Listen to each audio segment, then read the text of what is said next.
Thank you, Mark. What a fantastic conference. It's really enjoyable. And I think what we're going to talk about today in some ways brings a lot of things together. Using volunteers, people researching sites and publicizing sites, etc. So I think this actually is quite an interesting topic. I'm going to start. This talk wouldn't be possible but for this gentleman, Ed Cumming, who sadly died back in 2020. Ed was an absolute star. He was a real archaeologist, amateur, but when you look at the contribution that Ed made over the years, it's absolutely almost immeasurable. A fellow of the NAS, the Abergavenny Project won the Adopt a Wreck Award numerous times, won the, in those days, the Duke of Edinburgh's BSAC Award. So I think, Ed is a real shining example of what could be done, and as a sort of a person to follow. What's fantastic about Ed is that he was passionate about sharing. He tried to put everything, all his research out, and he was a phenomenal researcher, as well as being a really brilliant archaeologist underwater. He was absolutely fanatical about trying to make sure that all his work got out, all the work that his team did got out and was made accessible to everybody, to the extent that a lot of the research he made sure that the NAS had on their website. And on the left, you've got a screenshot of some of the stuff that Ed contributed towards and put out onto the website. The Ed Cumming, John Wordsworth and the Wreck of the Earl of Abergavenny, a fantastic document. And then even down to an interactive CD-ROM about some of the East India Company vessels that sank along the Dorset coast. So we're talking about the Earl of Abergavenny, one of the largest East India Company vessels, built in 1786 in Kent, 1,400 or just shy of 1,500 tons, 177 feet or 57 meters long, armed because she would be sailing from this country down round South Africa, up through the Indian Ocean to India, and often round to China. There are no plans that we know, but what we have come across in the project is a scale model, which surprisingly is in Holy Cross University in the States and was built for their professor of English, who was a fanatical Wordsworth fan. So this is the Earl of Abergavenny in front of the Brewer's Quay in Weymouth to give you some idea of the scale and the size. What's particularly interesting around the wreck is the fact that the captain was John Wordsworth, Wordsworth the poet's brother. And here we've got his carving in his desk up in Cumbria, along with a carving on a piece of rock, STC JW. JW for John Wordsworth, STC Samuel Taylor Coleridge, which gives you an idea of the wreck and how it was involved with quite important people at the time. I've mentioned that it was an East India Company vessel, and we've heard about the Roosevelt on previous conferences. The East India Companies were tremendously important organizations, huge. And the East India Company, the English East India Company, basically controlled the trade between England, India, China, and our section of the Far East. If we look at this map, we can see sort of the trade routes and the kind of things that were brought back, or taken out to to India and on to China. Things like broadcloth, silver, copper, and then tea, textiles, cotton, silk being brought back. What's interesting, if you look at the bottom, the other trade, and I think this flags up an important aspect of the project: slaves, opium, and then coffee.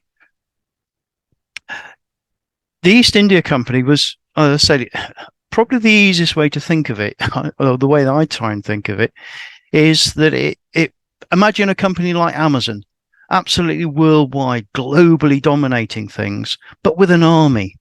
The East India Company had 250,000 people or men under arms, so they almost had a bigger army than the British Navy, the British Army. So to put it into context, where is the Abergavenny wrecked? So here we've got the south coast of England, and the wreck is just in Weymouth Bay, about midway down the south coast of England. The research that Ed carried out and his team carried out during the project enabled a pretty good track of what happened to the Abergavenny on her last voyage. And here we've got a track following around to the actual wrecking. So if we look at the bottom bit, we have I always think of this as little ducks all in a row. At the front, we have the frigate Weymouth acting as a protection for the vessel, and then a series of East India Company vessels heading out, all one after the other, with the Earl of Abergavenny in midpoint. What's interesting is you then have this sloop hired for 40 guineas for 2 crew and 2 soldiers left behind in Portsmouth. That will come quite important later on.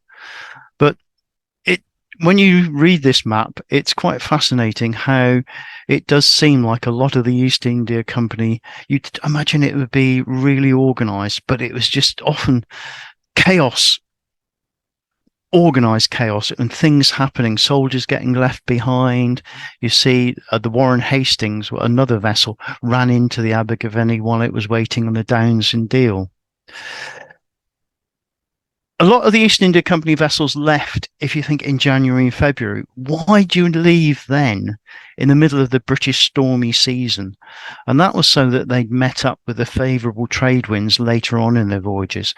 But the first part of the voyages was actually quite a serious undertaking. And here we have the bottom bit of the map showing how the vessels came down. And they were then hitting a strong southwest wind. And they turned round to try and make their way back into Portland Roads for the shelter. The Abergavenny fell behind because she had to sort of lay up to pick up the men from the sloop. And then by the time she turned round, she'd seen that the other vessels were coming back. She was behind everybody else. She picked up a pilot, probably the last pilot, turned to go into Weymouth to avoid the Shambles Bank. But whether the pilot got it wrong, whether the wind was wrong, but she ended up hitting the Shambles Bank. Not a huge problem, perhaps, if she'd hit it a bit later, but she hit it just as the second low water started. So she grounded. Being laden for speed, she would have had stern down, and so she bumped around on this great big sandbanks and stayed there. And as she hit the bank, so the tide was falling, and she didn't clear until sort of about 7 o'clock at night.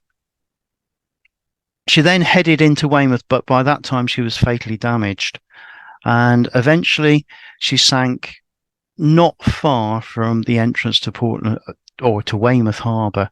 You can see the fleet on the left-hand side in what's now Portland Harbour, and sadly the wreck lying in 11 fathoms of water. I think because of the John Wordsworth connection, there were lots of images, contemporary images or images of the wreck, and even down to the extent that Wordsworth actually wrote a poem about it, the loss of his brother. And it's often said that this wreck actually changed the course of English literature. Prior to his brother's loss, Wordsworth's poems were light and airy.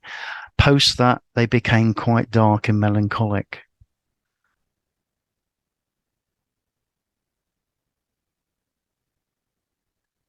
Salvage happened straight away. Obviously, these East India Company vessels were huge trading vessels and were worth a lot of money. And here, even she went down in February 1805. Almost immediately after, we have Tonkin and his diving dress trying to bring out objects from that. And then from 1805 to the mid 1840s, 1850s, there was a lot of salvage went on. Braithwaite was involved, the Dean brothers were involved, and here are some of the things that were brought up in those days. I love this little image here. In September 1806, an incident which excited much curiosity occurred last Thursday at Weymouth. Mrs. Bennet of Cadbury in Somersetshire accompanied Mr. Braithwaite in his diving machine and remained underwater with him for 40 minutes. Previous to her trip, she evinced great courage and was greeted on her ascent by the cheering plaudits of a very numerous concourse of people. Mrs. Bennet was now known generally as by the name of Diving Bell. So perhaps when we think of guided trails around protected wreck sites, it's not a new idea. The wreck lay on the seabed and not forgotten about, but not really sort of looked at all until the 60s, when we had the invention, or diving became popular as a sport. And during the 60s, a lot of the exploration, the Wild West that we talked about, and there were a lot of artifacts sort of just removed from the wreck and are now scattered all over the country. But it wasn't until 1980 and Ed came along that there was this archaeological project which went on for nearly 40 years. And I think that this project is a real example of how things can be done by amateurs, because they were all amateurs. It was their spare time. It was their hobby. But if we look at the project, there was excavation went on. It wasn't just excavation and bringing stuff up. Ed, as a chemist, was able to bring about the conservation of the objects. And as part of his idea to document and to record and to put everything out, lots of illustration work done, publications. I think it's quite important to bring this. This was all self-funded. Amateur maritime archaeologists. Initially, Ed's group was the Chelmsford Underwater Archaeology Group, and then that changed more into the Weymouth Group and into the LUNAR Society. Here you can see sort of what's typical of some of the early work done in the 80s by amateur archaeologists, taking little boats out, working in poor conditions. But Ed had a knack of pulling things together. And if we see here on the top left-hand side, the little dive vessel, the brown box on the back is a water dredge, which the team found was much better at clearing the overburden. And Ed was able to make use of the early stages of geophysics in those days. One of the things, Ed had a brilliant way of looking at the project in its broadest terms, and he was very keen to make sure the site was documented. And here we have something which I'm particularly passionate about, is trying to look at wreck sites and recording everything on them, including the wildlife. And he organized some sea search for wrecks back in the 80s or 90s. Something perhaps that we're trying to do as part of the education program that Peter's announcing later on. Come 2020, and this is largely due to the efforts of David Carter, who will be joining us after I finish the presentation. David put together a project to bring together the artifacts, and it was part of the Digital Skills for Heritage, the Heritage Lottery skills. And it was the project where I came into the project. And what it was designed to do was look at the 50,000 objects, which sadly, with Ed dying, were looking for a home, and they've been put with Portland Museum. How could Portland, a tiny little museum, cope with this? And the Digital Skills Project has actually helped with this. What we've had is 4 aspects to the project. If you can imagine taking 50,000 objects in, they need to be accessed. Volunteers needed to be upskilled, and it is a volunteer, or was a volunteer-led project, and still is a volunteer-led project, even though the funding's finished.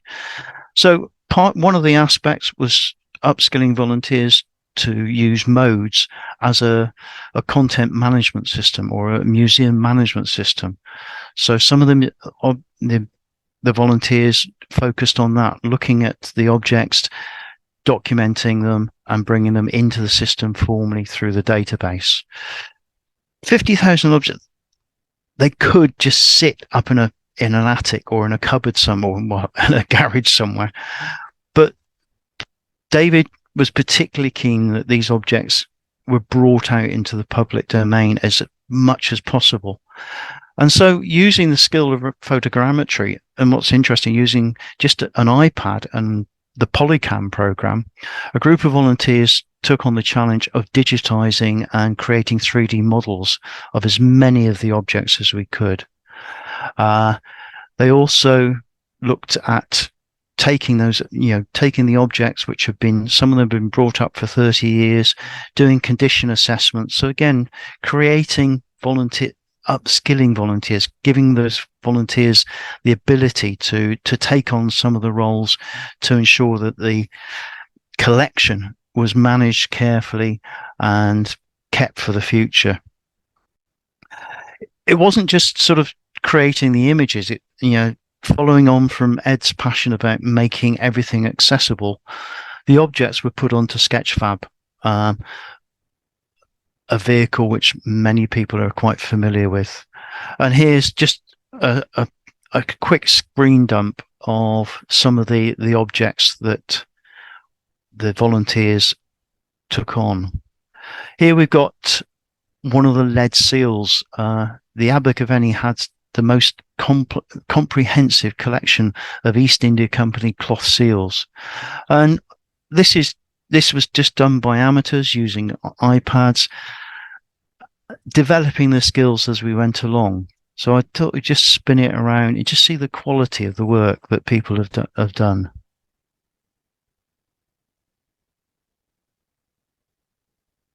And then this little object, the rat. Ed was never able to find out anything. We've not been able to find out anything what exactly this is. You see, it's about 80 centimeters or 80 millimeters long. Is it a belt buckle? Is it something to do with military? Is it got religious symbolism? We don't know. But I thought I'd just show this one as, again, one of the things that the volunteers turned into a 3D image, put onto Sketchfab, and it's accessible. It's there. We talk about bringing heritage to people's fingertips, and this is one of the beauties of doing it digitally and building things up like the project we've been working on. One of the key things was obviously sort of, again, keeping Ed's memory alive, and the ethos of Ed sharing was outreach, and the project's given us some absolutely fantastic opportunities. Some of it is digital, is face to face, but some of it is digital. And the bottom left hand side, we've got one of the volunteers creating text to go with the website that's created, along with all the image or the 3D artifacts, the scanned artifacts. And then 2 pictures of a couple of events. We took part in the Festival of Archaeology at Corfe Castle, and I think during the day we engaged with something like 300 people. It's important to keep the heritage alive within a community, and on the top right hand side we have one of our colleagues from MSDS, Alison. MSDS and NAS were really important partners within the project, and I think this is, again, one of the things that was so fabulous about this project. It was a real partnership. What I think one of the most exciting outreach sessions was we went to the Chalk Valley History Festival, and really we were the only maritime history group there. We set up a fake shipwreck, learnt on an NAS training course. We had sand trays, and we had children excavating And as it was the 50th anniversary of the Protected Wreck Act, we were felt incumbent. We had to have a photograph with that. We found out last week that we just won an award in the Society for Museum Archaeology, category 4, volunteering award, Portland Museum, diving into the archives of the Earl of Abergavenny. And this montage actually just shows some of the things that the volunteers got up to. But it was a fabulous going into Portland Museum while the volunteers were working was absolute delight. People from all walks of life. Some people absolutely passionate about the archaeology. Some people passionate about bringing things to people's attention, keeping the heritage alive, engaging with people. Some people just using it because it gave them a sense of purpose at a time of their life when they needed that. And I think this is so important about what we do with our heritage. I mentioned the partners, and the first slide that I showed, we had all the partners that we worked with. Obviously NAS, and we have a beautiful photograph of the chief executive officers in delightful purple gloves talking about one of the artifacts. MSDS staff training us on 3D imaging. National Trust working closely with us. Nancy Grace, one of the archaeologists at the National Trust, as a trustee of the museum, and she was acting as a collection advice person. And then through the project, we were able to shoot off into different aspects. And Portland is a fascinating community, and it's got a really strong art group, B-Side. And B-Side were able to pull some funding in to get an artist to help engage with a different aspect of the project. And here we've got some of the volunteers actually resculpting some of them. You can see some of the work built up by the artists in here. So a real project. The one I haven't got sadly any photographs is our link with the Royal Maritime Museum in Greenwich, and they've been absolutely fantastic and working, even though technically the project's finished, they're still working with us at the moment, offering us advice, and we're able to feed back into some of their projects as well. I think probably the highlight is the outcome from this project. Again, coming back to Ed's idea of sharing things, it would have been so easy for us to just keep all this knowledge and skill to ourselves at Portland and say, great, we're all upskilled now. But I think probably one of the most important outcomes of the project is this manual for volunteers, which is, again, freely available on Portland Museum's website for people to download. It's been downloaded, I think, 50 or 60 times since it was published earlier on this year. And we know for a fact it's actually been made use of in a lot of small museums at the moment. Mark sort of said, we're not, the Abergavenny isn't a protected wreck. It's not actually a scheduled wreck. But I thought I'd finish up by looking at how the Abergavenny could fit into things and why it is a candidate for scheduling under the 79 Act. And I thought it might be useful just to look at the 8 characteristics or the 8 criteria that Historic England would use. As a vessel going out to India, she was a real microcosm of sort of Georgian life. 160 crew and officers, troops for the British Army and the East India Company, 51 passengers, and then 32 Chinese passengers, Lascars. It really is quite a fascinating object or facility. We can learn so much from what was going on in those days, looking at the documentation and the artifacts, etc.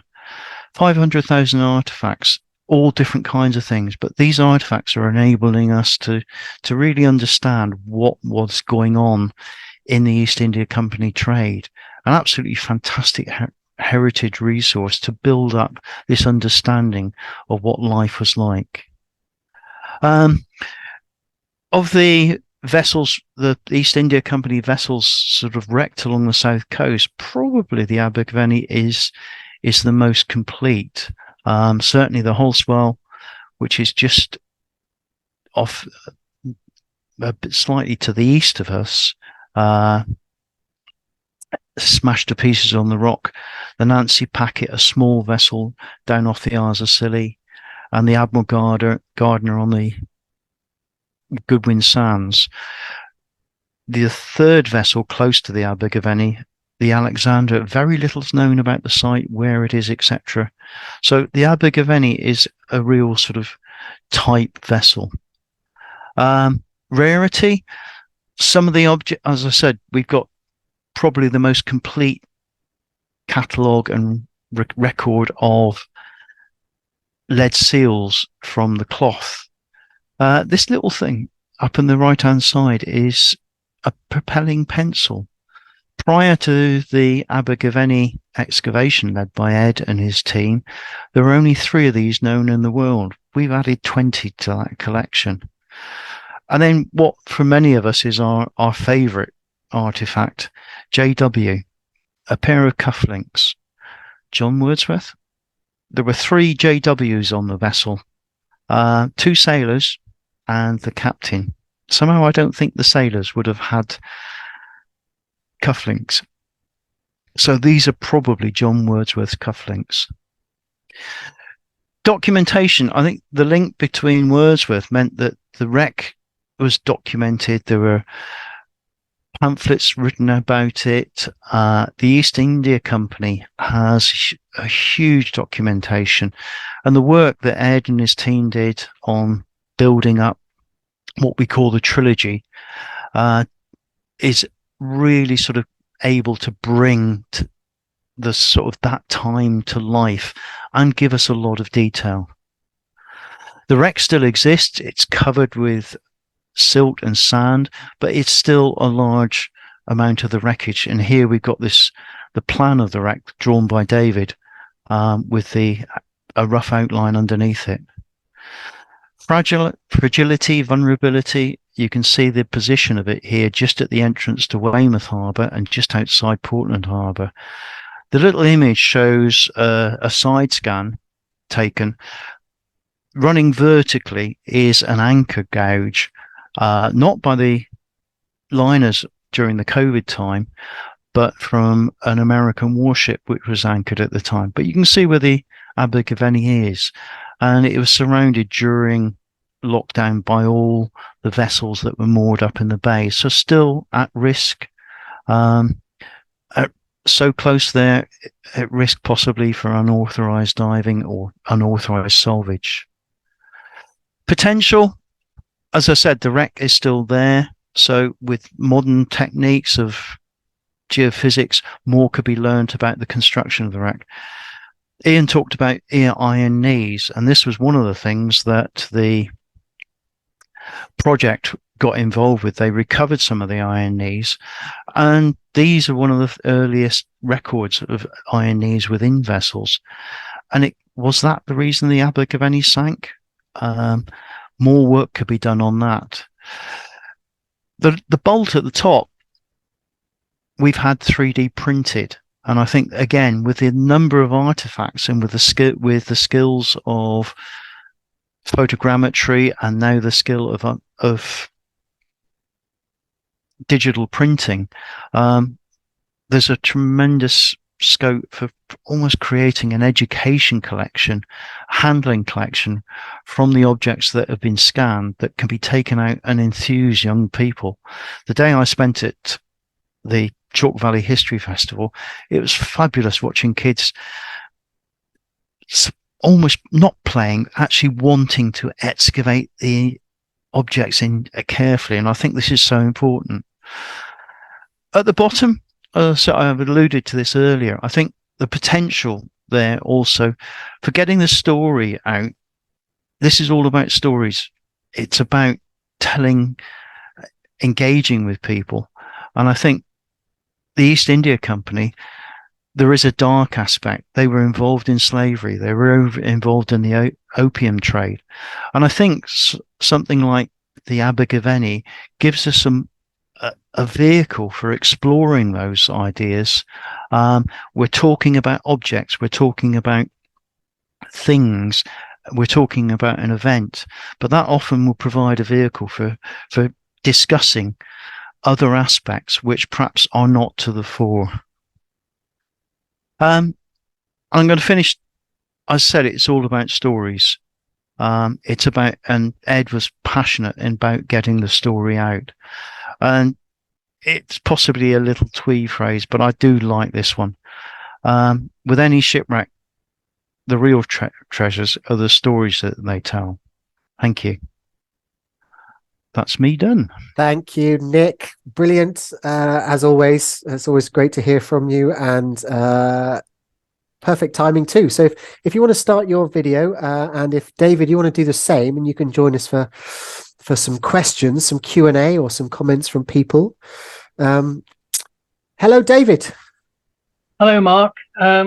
Thank you, Nick. That was an excellent review of the Abbey project.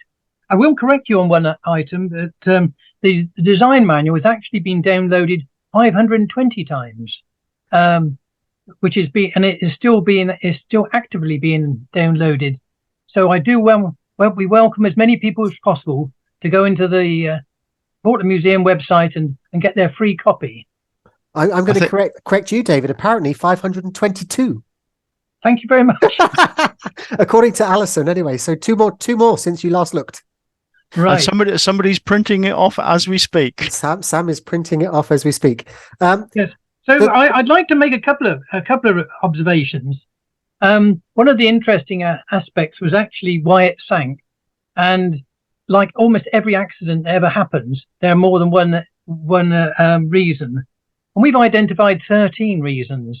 And you can sort of see, when you're thinking about it, you could probably get away with 2/3 of them. And it's just that perfect storm that I think was the downfall of this particular ship. The other thing is that though it was we are excavating, or we were excavating, because we're no longer doing this, and finding lots of small items that continue to surprise us.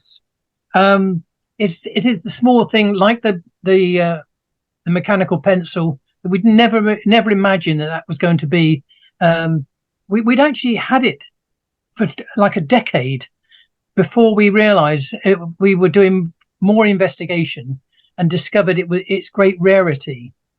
And then quite recently I've had an interest in toothbrushes, because we have a wide selection of toothbrushes that weren't generally available until just before the sort of Abergavenny sank.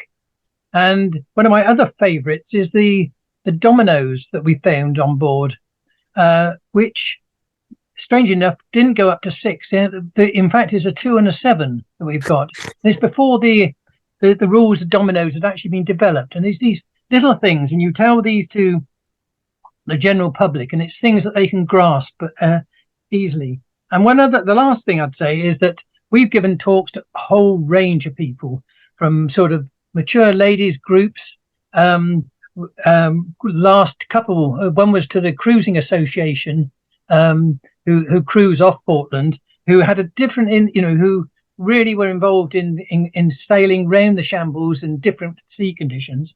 But also the one before that was the year 4 Portland Primary School.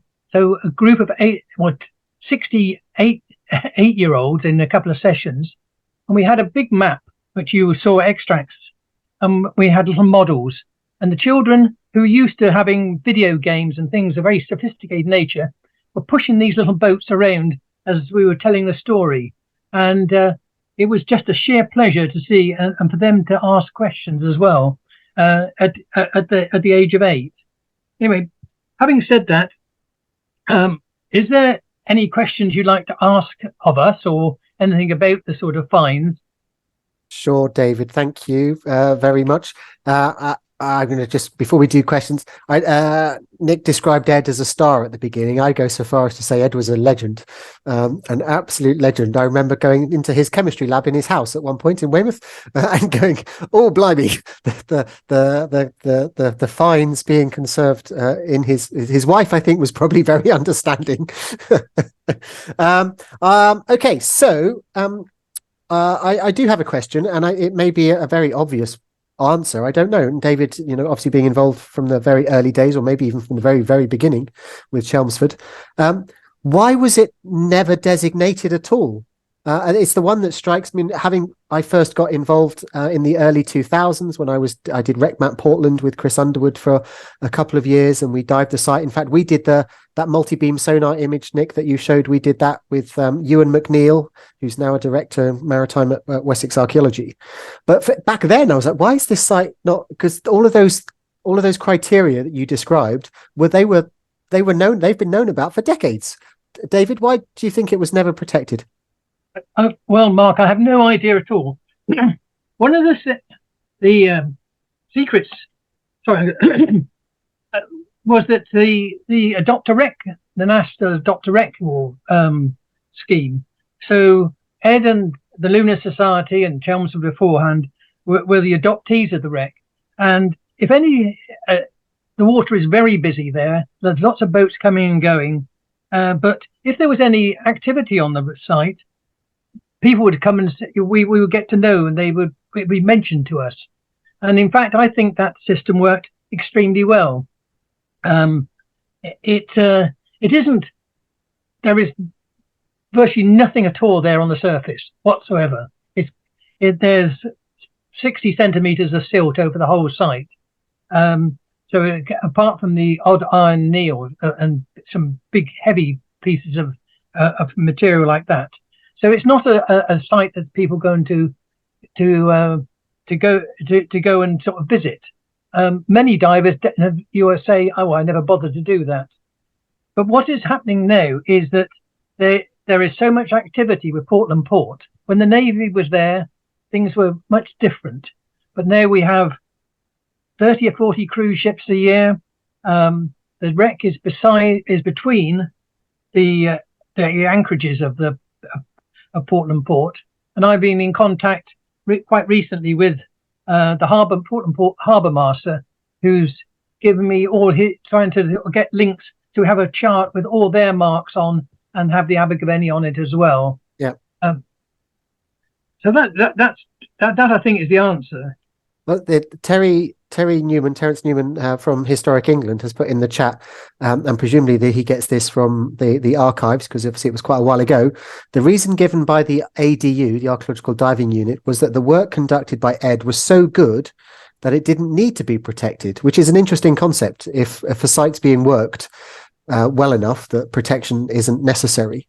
And actually, yes, the threat to the site maybe isn't from diving. The threat to the site is from anchorage, from the cruise vessels and the ships, and maybe even some of the day sailors that use the harbour.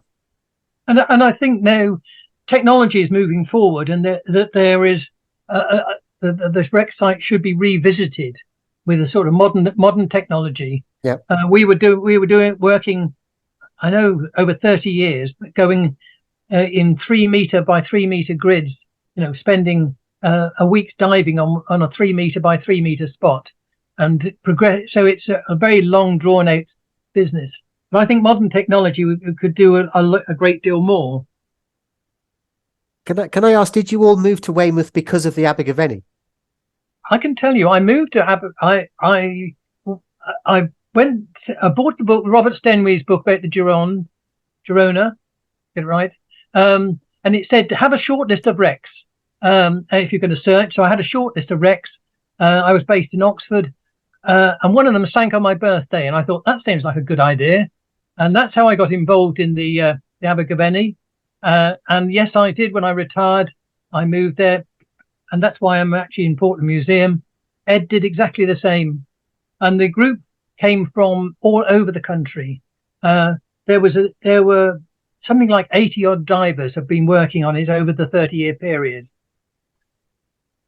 It's amazing how a shipwreck has changed the lives of people centuries later. It's, I don't know if I can say just something about one of the activities, which is a note of warning, is there was a TV company, and beware TV companies, unless Mike Pitts is involved in it. But it was the wreck detectives, and who came and we originally thought it was a good idea, and if we had it again, we would certainly have a lot more control and insist on control. But they actually thought that, sorry, they thought that the iron knees were the problem, and in fact they went to have it tested.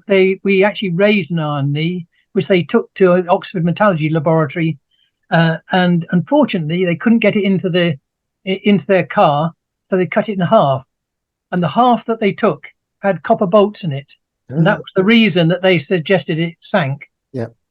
Whereas the other half of the knee actually had iron bolts and would have been an entirely different reason. And probably 25 years later, it's still being used by AQA at schools around the country, in which my grandson had the Abergavenny lecture about corrosion with differential metals. Wow. Okay. And I have to say that I was going to write to AQA, but I decided against it because it was Oliver came back. He was so enthused by this whole thing. It seemed a pity to actually ruin. Yes. The lesson. Who cares if That's it's not an interesting factually thing, correct? but that is a good thing or not. Indeed. Nick, apparently, if we hold these up, we can get a pint. Mark James has to buy us a pint. So the fact it was in your presentation, apparently he's going to buy you a drink at the Shipwreck conference. That's nice, isn't it? I think I deserve another one for doing that. You're going to get absolutely blooded at that conference. I know. Okay, folks. Well, I can say from first-hand experience that it's a great site. It was a lovely dive, and the project has been a phenomenal success. And I know of at least 2 museums that have downloaded the manual and are looking at the manual for ways in which to document shipwreck artifacts that they have in their collections.